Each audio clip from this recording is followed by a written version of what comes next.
नमस्कार दोस्तों, क्या आप जानते हैं कि किन कारणों से आपके पिछले जन्म के कर्म आपका पीछा नहीं छोड़ते हैं। इन 5 तरीकों से आपके पिछले कर्म आपका पीछा नहीं छोड़ पाते हैं। कर्मा हे कर्मा के बारे में तो आपने सुना ही होगा, लेकिन इसके असली मतलब के बारे में बहुत कम लोग जानते हैं। कर्मा का मतलब है हमारी आत्मा की यादें। कर्मा का संबंध हमारे पिछले जन्म के कर्मों से होता है, जिनका फल हमें हमारे वर्तमान जन्म में मिलता है और हमारे पूर्व जन्म के कर्मों और कामों के कारण ही हमारे जीवन का पथ निर्धारित किया जाता है। जिसकी शुरुआत हमने की है, हमें उसका अंत तो करना ही पड़ता है और यही कर्मा का अर्थ है। पिछले जन्म में हमने जो काम अधूरे छोड़ दिए थे या जिन्हें हम पूरा नहीं कर पाए थे, वही काम हमें अपने अगले जन्म में किसी न किसी रूप से, किसी न किसी कारण से पूरे करने ही पड़ते हैं। तब तक हमें अचानक अनेक परेशानियों, कामों में देरी और मुसीबतों का सामना करना ही पड़ता है। तो अगर आप अपने जीवन में किसी शख्स से बहुत ज़्यादा नफ़रत करते हैं या आपको बहुत ज़्यादा किसी काम के लिए मेहनत करनी पड़ती है, तो ये आपके पिछले जन्म के बुरे कर्मों का फल हो सकता है। आश्चर्य की बात तो यह है कि हमें अपने पिछले 5 जन्मों के अच्छे और बुरे कर्मों का फल भोगना ही पड़ता है। कर्मा को अच्छी तरह से जानने के लिए पिछले जन्म की इन 5 घटनाओं और इन 5 पहलुओं को आपके लिए समझना अति आवश्यक होगा। पिछले, वर्तमान और अगले हर जन्म में आपको आपके साथ आपके कर्म जाते हैं। आप कभी भी अपने कर्मों से पीछा नहीं छुड़ा सकते हैं। आपको इसका बोझ उठाना ही पड़ता है।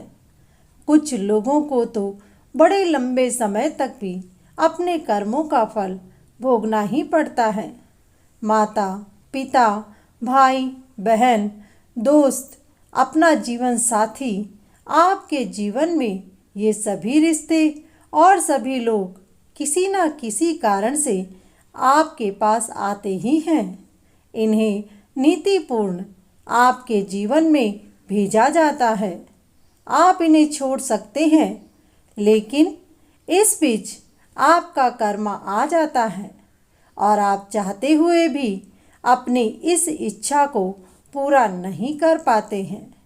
ऐसा नहीं है कि आप अपनी योजना के अनुसार कर्म करें। आपके जीवन में जो भी समस्याएं, जो भी घटनाएं होती हैं, उन्हें करना और सुलझाना ही आपका कर्म होता है। हर इंसान की आपकी ज़िंदगी में एक अलग ही भूमिका होती है।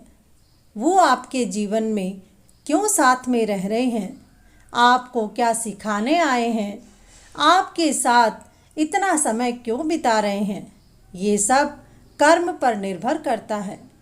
उस इंसान के साथ आपके बुरे और अच्छे कर्म जुड़े हो सकते हैं। सच तो यही है कि आपको अपने कर्मों का बोझ उठाना ही पड़ता है। ऐसा नहीं है कि आप योजना के अनुसार कर्म करें। आपके जीवन में जो भी समस्याएं आ रही हैं और जो काम हो रहे हैं, उन्हें करना और सुलझाना ही आपका अपना कर्म है। पिछले जन्म के कर्म आपके सामने किसी न किसी रूप में वर्तमान में आकर खड़े हो जाते हैं।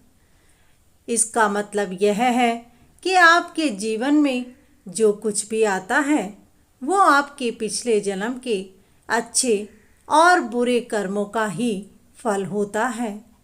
आप जो कुछ भी करते हैं, वह आपके सामने आकर खड़ा हो ही जाता है। कई बार हमारे पूर्व जन्म का फल हमें अपने ही वर्तमान जन्म में मिल जाता है। हो सकता है कि इस जन्म में जो आपकी माँ रही है वो पिछले जन्म में शायद आपकी बेटी होगी। अगले जन्म में उसी इंसान के साथ में आपका अपना संबंध अलग ही हो जाता है। अगले जन्म में लिंग परिवर्तन भी संभव है। कर्म के आधार पर ही आपका अगला जन्म निर्भर होता है। कर्म एक प्रक्रिया है जो हमारे जीवन और जन्म से हमेशा जुड़ी रहती है। आपने ये कहावत तो अवश्य सुनी होगी कि इतिहास दोहराया जाता है।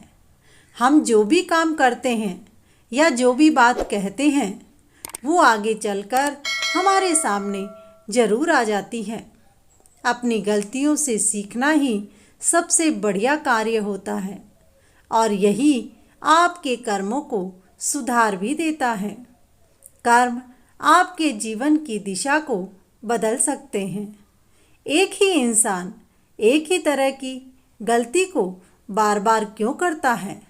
कर्म के कारण ही आप तब तक एक ही गलती दोहराते रहते हैं जब तक कि आप उसे सुधारने की समझ ना रख लें।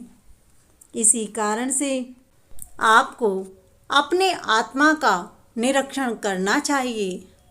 आपको अपनी गलती, कमजोरियों और अपनी परेशानियों का स्वयं विश्लेषण करना चाहिए। ये मुश्किल काम है लेकिन आपके द्वारा अवश्य किया जाना चाहिए। जब तक आप अपने अंदर बदलाव नहीं लाएंगे तब तक आप बाहर भी कुछ नहीं बदल पाएंगे। अपने ही सत्कर्मों से आप कर्म के चक्कर और बंधन से मुक्ति पा सकते हैं। दोस्तों, आपको ये कहानी कैसी लगी? अगर अच्छी लगी हो तो हमारे चैनल को सब्सक्राइब करें, वीडियो को लाइक करें और अपने दोस्तों के साथ शेयर करें। कहानी सुनने के लिए धन्यवाद।